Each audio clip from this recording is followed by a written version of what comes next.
ओम नमो भगवते वासुदेवाय। ओम नमो भगवते वासुदेवाय। ओम नमो भगवते वासुदेवाय। ओम ज्ञानतिमिरान्धस्य ज्ञानाञ्जनशलाकया चक्षुरुन्मीलितं येन तस्मै श्रीगुरवे नमः। श्रीचैतन्यमनोभीष्टं स्थापितं येन भूतले स्वयं रूप कदा मह्यं ददाति स्वपदान्तिकं। वन्देऽहं श्रीगुरुं श्रीयुतपदकमलं श्रीगुरुन् वैष्णवं च। विरूपं साग्रजातं सागनशिरगुणातं वितं तं सजीवं साद्वैतं सवधूतं परिजनसहितं कृष्णचैतन्यदेव राधा कृष्णपदं सगनलितां श्रीविशाखान्वितं च। हे कृष्णा करुणा सिन्धु दीनबन्धु जगत्पते गोपेश गोपिकान्त राधाकान्त नमस्तुते। तप्त कांचन गौरांगी राधे वृंदावनेश्वरी वृषाभानुसुते देवी प्रणमामि हरिप्रिये। वाञ्छाकल्पतरुभ्यश्च कृपा सिन्धुवेव च पतितानां पावनेभ्यः वैष्णवेभ्यो नमो नमः। नमो विष्णुपादाय कृष्णप्रेष्ठाय भूतले श्रीमति भक्तिवेदान्त स्वामी नामिने। नमस्ते सारस्वती देवे गौरवाणी प्रचारिणे निर्विशेष शून्यवादी पाश्चात्य देशतारिणे। जय श्री कृष्ण चैतन्य प्रभु नित्यानंद श्री अद्वैत गदाधर श्रीवासादि गौर भक्त वृंदा। हरे कृष्णा कृष्णा कृष्णा हरे हरे, हरे Ram Ram Ram Hare Hare. Hare Krishna. So today is a very important subject matter as we are going to start on Saturday the Nectar of Devotion course. It is a part of this entire course. So today the introduction to the Nectar of Devotion is a summary study of Bhakti Rasamrita Sindhu. So let us know about the most important book, a law book or a science of Bhakti Yoga of our movement. So this Nectar of Devotion is a summary study of Bhakti Rasamrita Sindhu. So Bhakti Rasamrita Sindhu is a magnum opus, is a very important book of Rupa Goswami. And Srila Prabhupada say that this book is actually very important book, and this book is called the law book of our movement, because the backbone of our movement is bhakti. Bhakti is very important things, our Krishna consciousness. And Krishna himself declared that there is nothing to be achieved if somebody achieves the bhakti, because bhakti is our highest goal. Prema Pumartha Mahan, our purpose of Krishna consciousness, purpose of life, to attain the bhakti. So therefore, this particular book, Nectar of Devotion, which is the summary study of Bhakti Rasamrita Sindhu, is a very essential and indispensable book for anybody who is practicing Krishna consciousness. Therefore, Srila Prabhupada said that those who have got initiation, even Bhakti Siddhanta Saraswati said that those who have got initiation, they must read these books, because these books guides us. These books guides us from the low stage of bhakti, which is sadhana bhakti, low stage of bhakti, to the high stage of bhakti, prema bhakti. And it is the objective, the goal of every practitioner of Krishna consciousness, or practitioner of bhakti. It is a must read books. Therefore, Srila Prabhupada declared it a law book of our movement. So before we start, we should know the importance of bhakti. There is some of the beautiful verses is given by given in Srimad Bhagavatam, the importance of bhakti. So here Krishna has explained himself the importance of bhakti. In these beautiful verses, Krishna say that there is nothing beyond the bhakti. Anybody who has got this bhakti, he has got everything actually.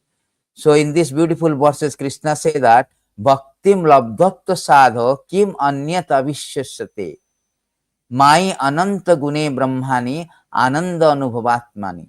So in these beautiful verses, 11 canto, Krishna spoke to Uddhava, what more remains to be accomplished for the perfect devotee after achieving the devotional service unto me, the supreme absolute truth, whose quality are innumerable, who am the embodiment of all ecstatic experience. So Krishna here says that there is nothing beyond the bhakti. Bhakti is the highest, prema pumartha mahan. In every chapter of Bhagavatam and Bhagavad Gita, Krishna has established that only by bhakti he is satisfied. Only by bhakti he can be obtained. In other part of this, in other in other verses in Bhagavatam also, Krishna spoke the nicely that na sadhayati mam yogo. There is not na sadhayati mam yogo. Only by bhakti one can obtain me. The beautiful verses. It says that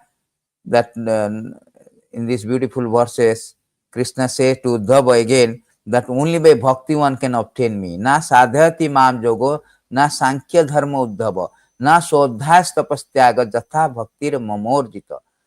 My dear Uddhava, the unalloyed devotional service rendered to me by my devotee brings me under their control.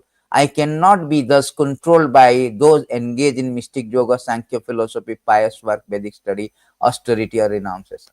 So Krishna very categorically said, Na sadhayati mam yoga. By any other process one cannot obtain Krishna. Only by unalloyed devotional service. Therefore, the very next verse he said that Bhaktyaham ekah grahya. Sri Vishwanath Chakravarti explained that even the liberation that ultimately acquires for the Jnani Yoga, and there is nothing, even the liberation also, the Bhakta do not want. Krishna do not like the liberation also. And those who want for liberation, Krishna say, no, I want only by bhakti. Bhaktyam ekah grahya sadhyatma priyasatam. Only by practicing unalloyed devotional service with full faith in me can one obtain me, the Supreme Personality of Godhead. I am naturally dear to my devotee who takes me the goal of their loving service.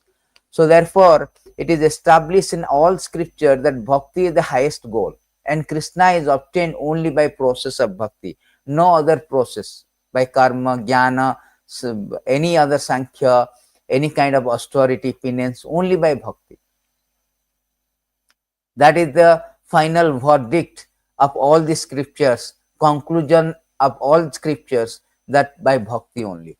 And the book called Bhakti Rasamrita Sindhu, that teaches us how to love bhakti, how to perform bhakti to Krishna, how to love God. Therefore, this book is very, very important. And it is compiled by Rupa Goswami Pad. We are called Rupanuga. Rupa Anuga means followers. Those who are following the path of Rupanuga. So therefore, it is our incumbent for us, imperative for us to learn how to perform bhakti. And it has been given different stages, like how to perform this sadhana bhakti, raganuga bhakti, prema bhakti, bhava bhakti, prema bhakti, etc. So we will start with a little bit of overview of the books, what actually book contains and what is the exact subject matter of the books. So I will share this beautiful slide prepared, that then we can know that what is there in this Bhakti Rasamrita Sindhu.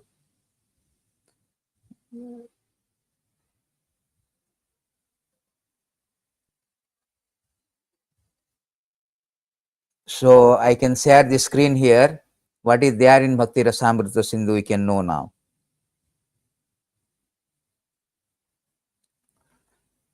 So here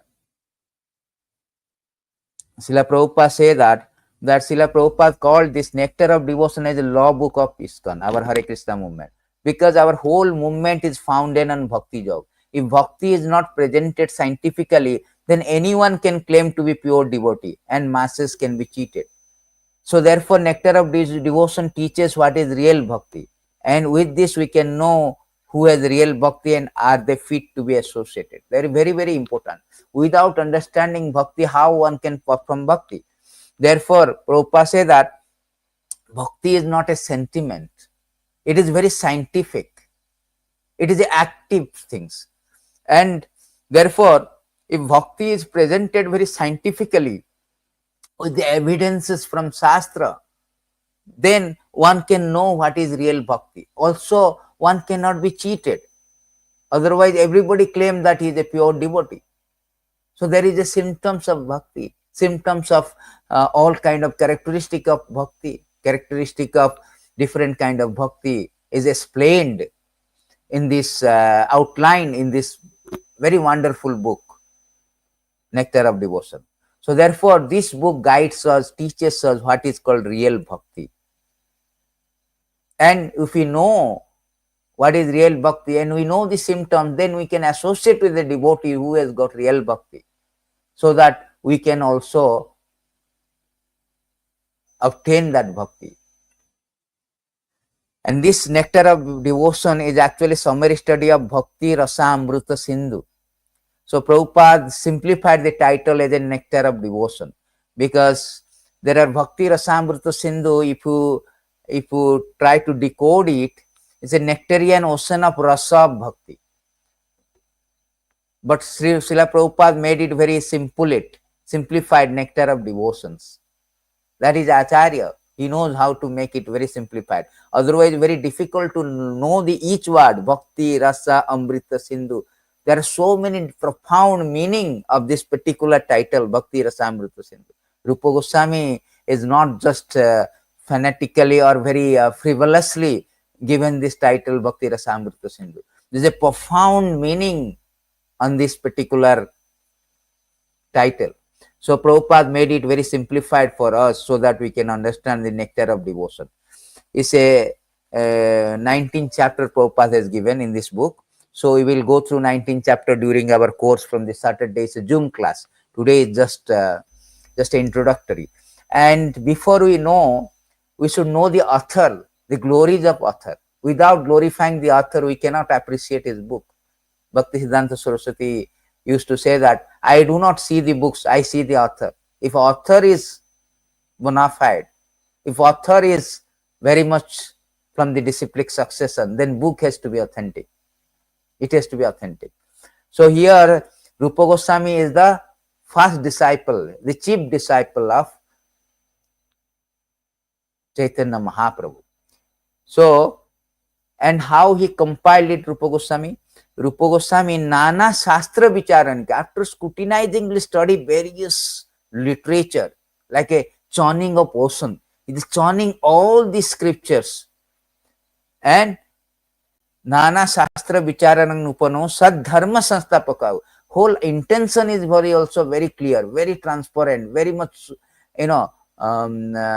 conspicuous. What is the intention? Sad Dharma Sanstapaka, to establish the eternal religious principle. And Lokanam Hitakarana, for the purpose of benefiting all human beings, he has compiled this book called Bhakti Rasamrita Sindhu, Nectar of Devotion, so that all people will know the science of Bhakti Yoga. All people know how to perform Bhakti, and then because by performing Bhakti, one can go back to Godhead. There is a beautiful verses. It is said that Bhakti, Krishna said 10:82-44, that by the process of Bhakti, one can have a eternal life back to Godhead. Therefore, this book is very, very important, composed by the Rupa Goswami. So in this book, Srila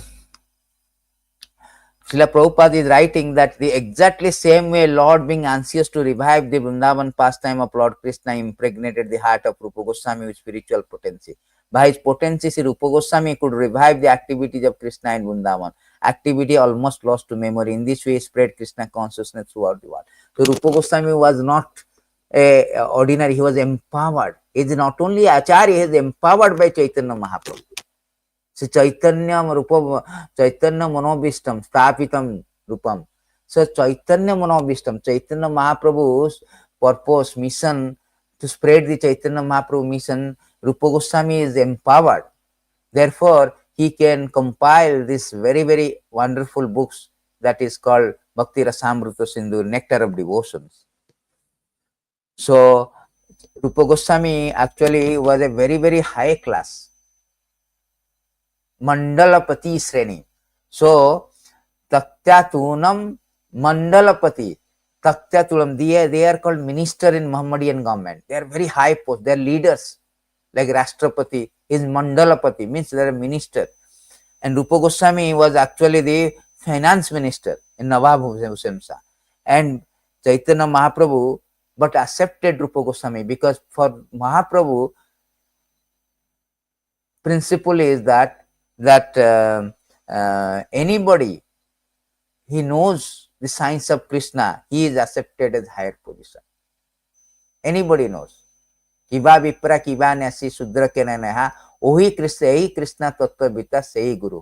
So he accepted Rupa Goswami, and Rupa Goswami gave up everything, all the posts, like a tuchhabat, like insignificant. He gave up all this aristocracy position and he surrendered to the Chaitanya Mahaprabhu and empowered by Chaitanya Mahaprabhu to preach the Krishna consciousness. And he has written so many books, and out of all these books, and this Nectar of Bhakti Rasamrita Sindhu, Nectar of Devotion, is the magnum opus, is the best book because it teaches us the science of Bhakti Yoga. They are very highly learned scholars, all these Goswamis. They used to have Ishta Goshti, they used to discuss and scrutinizingly study the scriptures and establishing this proper science of Bhakti so that people in general can benefit. They are presenting the Krishna consciousness very authoritatively on the Vedic evidences. Therefore, they are accepted everywhere.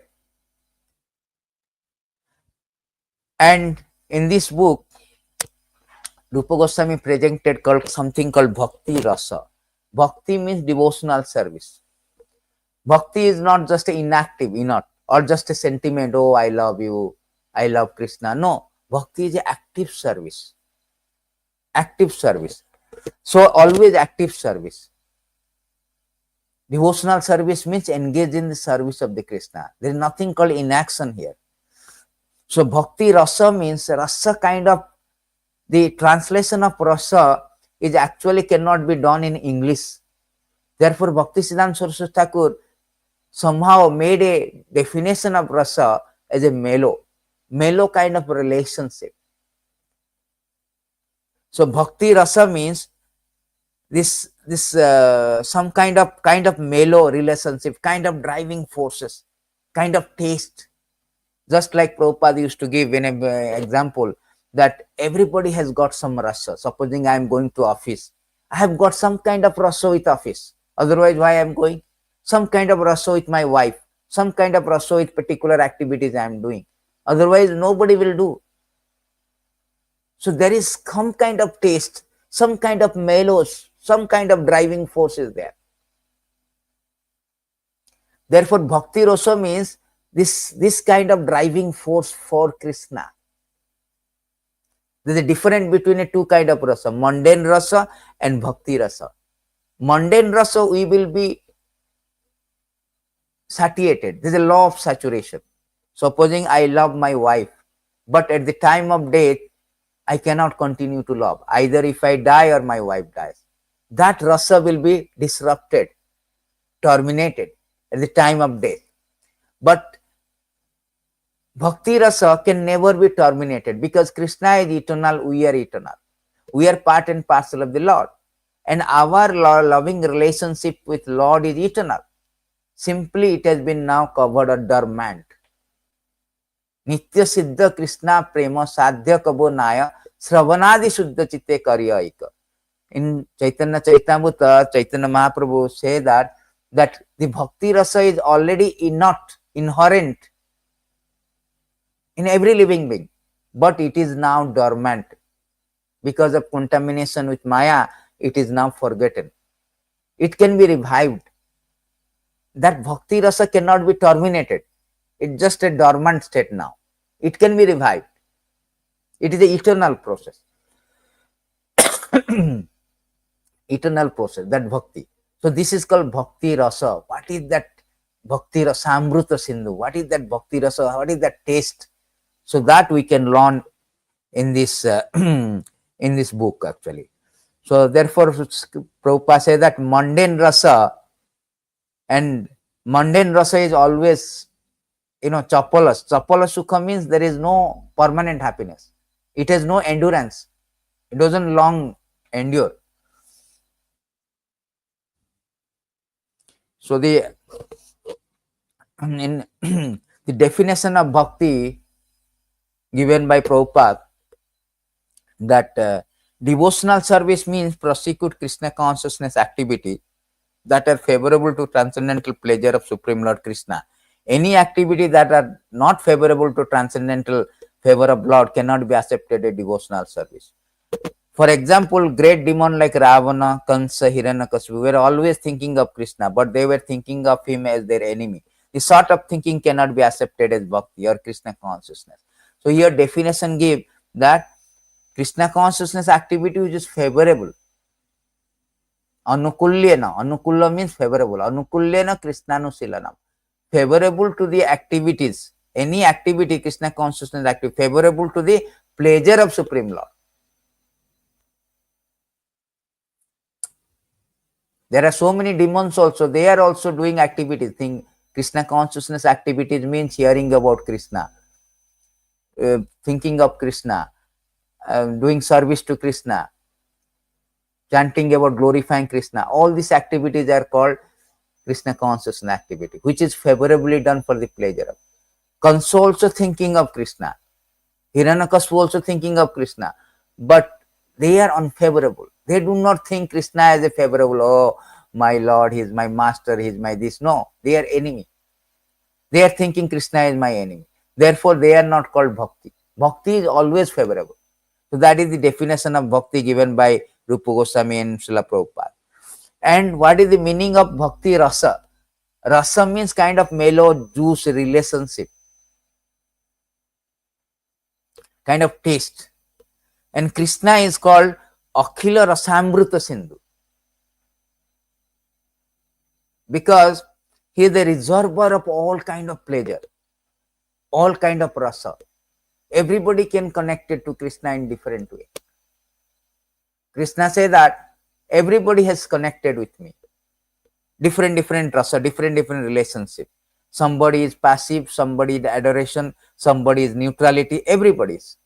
Either by dasya, either by santarasa, neutrality, either by dasya, servitorship, or sakhya, by friendship, or by bachelor rasa, parenthood, or by conjugal love. 5 primary rasa, one can be related with Krishna. So Krishna is Akhila, is reservoir of everything. Anybody can be related with these 5 rasa. And there are 7 secondary rasa, either comedy, compassion, fear, chivalry, ghastliness, wonder, devastation. Different rasa is there. People think Krishna devastation, many people ghastliness. Many people in America, Prabhupada say they like this ghost picture, ghastly picture. They have called mundane rasa. So, and somebody will say Krishna as a ghastly. That kind of rasa also is there. So any kind of this 12 rasa, one can connect it to, one can have a relationship with Krishna. Therefore, Krishna is called the reservoir of all rasa, rasa vaisa, akhila rasamrita murti. So in this, Sindhu means ocean, which has 4 divisions. So Sindhu means ocean. So this Bhakti Rasamrita Sindhu is like an ocean of nectar of devotion, ocean of Bhakti Rasa. In ocean of, just like an ocean has got 4 directions, north, south, west, east. So this Bhakti Rasamrita Sindhu nectar of devotion has got 4 divisions. And in 4 divisions, there are eastern, southern, western, northern. In eastern division, actually we will be only concentrating on the eastern division, because southern, western, northern, they are very higher philosophy, which we are not fit to discuss. Therefore, we will be only discussing about the eastern. And eastern division, there are different, just like we have waves. So Prabhupada has given a very nice definition. Just as the ocean is sometimes divided into 4 parts, there are different sections within each of these 4 divisions. Originally, Bhakti Rasamrita Sindhu ocean is divided like a watery ocean into east, west, north, south. While the subsection within this different division are called waves. Subsection called waves. Just like a, ocean has so many waves. As the ocean, there is always different waves, either on the eastern, western, northern, or southern side. So similarly, Bhakti Rasamrita Sindhu has different waves are there.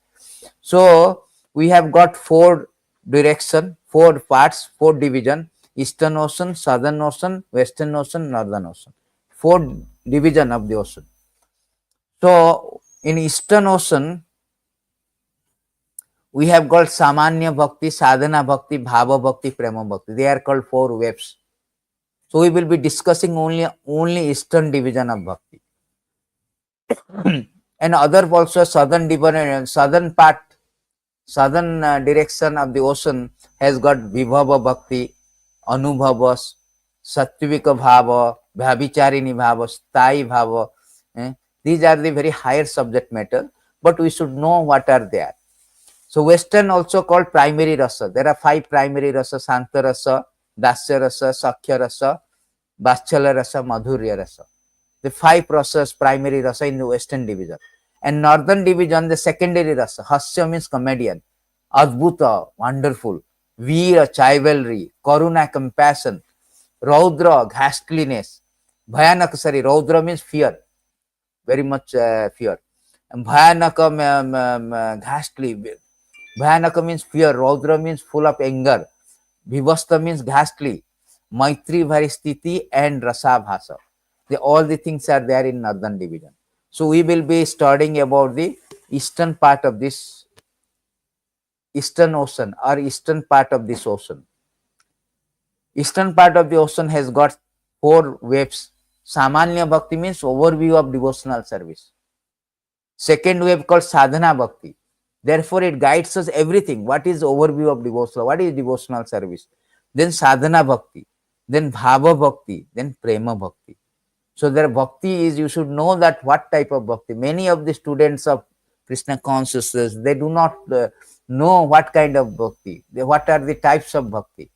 There are three types of bhakti. One is sadhana bhakti, bhava bhakti, prema bhakti. Sadhana bhakti is divided into two parts. One is by devotional service in practice, and rupanuga bhakti, raganuga bhakti. So this raganuga bhakti also there. So we have so many different things there. In Samanya Bhakti means devotional service in general. Sadhana Bhakti means devotional service in practice. Devotional service practice is two types: Vaidhi Bhakti and Raganuga Bhakti. Vaidhi Bhakti means according to the rule and regulation of scripture confirmed by the spiritual master. Raganuga means very spontaneous bhakti, natural bhakti. And devotional service in ecstasy, that is called Bhava Bhakti. Finally, Prema Bhakti, which is the highest stage of bhakti. Sadhana Bhakti is just a training period of Bhava Bhakti. In Samanya Bhakti, this overall, we will not get into all this thing, technicality of the thing, just a summary of the thing. In Sadhana Bhakti, there are 46 verses quoted by Bhakti Rasamrita Sindhu by Rupa Goswami, and Prabhupada has made a summary study. Prabhupada made two books as a summary study. One is Bhakti Rasamrita Sindhu and one is Krishna book, 10th canto of Srimad Bhagavatam. So in this chapter 1, Samanya Bhakti, or overview of devotional service, it has got 46 verses. First 10 verses, Rupa Goswami has done the Mangalacharan prayer, invoke the auspiciousness. First he started with what is the book objective, then he was offering obeisances to the Supreme Lord Chaitanya Mahaprabhu, gurus, devotees, and so on and so forth. Then second part of this chapter 1 is Uttama Bhakti definition. People even do not know, most of the devotee, what is the definition of Uttama Bhakti. So Rupa Goswami has quoted 3 verses to define what is called Uttama Bhakti. Anya Vilasita Sunyam and Sarvopadi Vinimuktam from Narad Pancharitrika, and there is a Bhagavatam verses is there. So three verses he quoted to define the Uttama Bhakti. And finally, he has given the what is the sixth quality characteristic of Uttama Bhakti. Kleshagni, how the Uttama Bhakti will destroy all the kleshas, all the miseries. So many kind of miseries are there. So Kleshagni, Subhada, how it brings auspiciousness. Mogha, Moksha Laghukrite, how it will give the moksha. In this way, there are six kind of six quality of Uttama Bhakti. So we will be starting very scrutinizing the six quality of Uttama Bhakti. So we will know that Akhila Rasamrita Sindhu, what is the meaning of Akhila Rasamrita Sindhu? And before we go, just a definition of Akhila Rasamrita Sindhu. This is the first verses which says what is the objective of this book. We will go through this objective of this book. So in the objective of this book, Rupa Goswami has quoted these beautiful verses. Akhila Rasamrita Murti Prasamara Ruchi Ruddha Taraka Palehi. So in these beautiful verses, Rupa Goswami say that Lord Krishna, the Supreme Personality of Godhead, be glorified. By virtue of his expanding attractive feature, he subjugated the gopi named Taraka, Pali, and absorbed the mind of Syama and Lalita. He is the most attractive lover of Srimati Radharani. He is the reservoir of pleasure for devotee in all devotional mellow. The definition is given here that Krishna is the Akhila Rasamrita Murti. He is the reservoir of a transcendental form of all attraction for all kind of devotees. All kind of devotees, not only gopis, all kind of devotees. When Krishna was present, everybody is relating with him in different relationships. Therefore, his name is Akhila Rasamrita Murti. Everyone has particular transcendental mellow by which he loves and serves Krishna. Krishna is most attractive feature for every kind of devotee. He is therefore called Akhila Rasamrita Murti, the transcendental form of attraction for all kind of devotee. Whether the devotee be in Santarasa, Dasyarasa, Sakhyarasa, Vachalarasa, Madhurya Rasa. This is the opening verse of Bhakti Rasamrita Sindhu by Srila Rupa Goswami. The Rupa Goswami is starting these beautiful verses. And also these verses has been expanded so deeply by Srila Prabhupada in CC. In different in Chaitanya Chaitamrita, different part, it has been expanded only by definition of the objective of the book, Akhila Rasamrita Murti. So very deep subject matter, very technical subject matter, this one. So we will go through very scrutinizingly when we will have a course. So there are 12 rasa also, either 5 primary rasa or 7 secondary rasa. Any rasa, Krishna is ready to respond to any rasa you want to deal with Krishna. That is Krishna position. Krishna is all attractive in all devotional mellow because he is the personification of conjugal mellow. Krishna is attractive not only to devotee but to himself as well. Krishna is himself also very attractive. The various group of people in arena regarded Krishna in different way when he entered into his elder brother, with his elder brother. So when Kansa invited him for wrestling match, when Krishna entered, there is a beautiful verse that he say that everybody saw Krishna in different relationship. The wrestler saw Krishna as a lightning bolt, a man of Mathura as the best of males, the woman as Cupid in person, a cowherd man as the relative, the impious ruler as a chastiser, his parents as the child, the king of the Bhojos as death, the unintelligent as the Supreme Lord's universal form, the yogis as the absolute truth, the Vrishnis as the supreme worshipful deity. So different people see the Krishna in different way. So therefore he is called Akhila Rasamrita Sindhu. He is all attractive to all kind of all kind of devotees with different relationship. So we will go through this all the things when we will go to the course. So this is the whole idea about the all about the summary study about the overview of introduction of this Bhakti Rasamrita Sindhu, the Nectar of Devotion. This is a very important book of knowledge. Everybody should learn this. Everybody should know this beautiful books. Everybody should learn this, and we will present it with the very bona fide commentary of Srila Prabhupada and also Jiva Goswami commentary. There is another commentary also given by Vishwanath Chakravarti, and in his book called Bhakti Rasamrita Sindhu Bindu.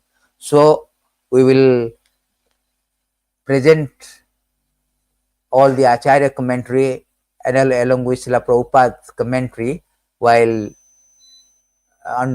conducting the course. So thank you very much. Jai Sri Rupa Goswami Pad ki Jai, Srila Prabhupada ki Jai, Bhakti Rasamrita Sindhu ki Jai. Jai Gaur Premanande Hari Hari.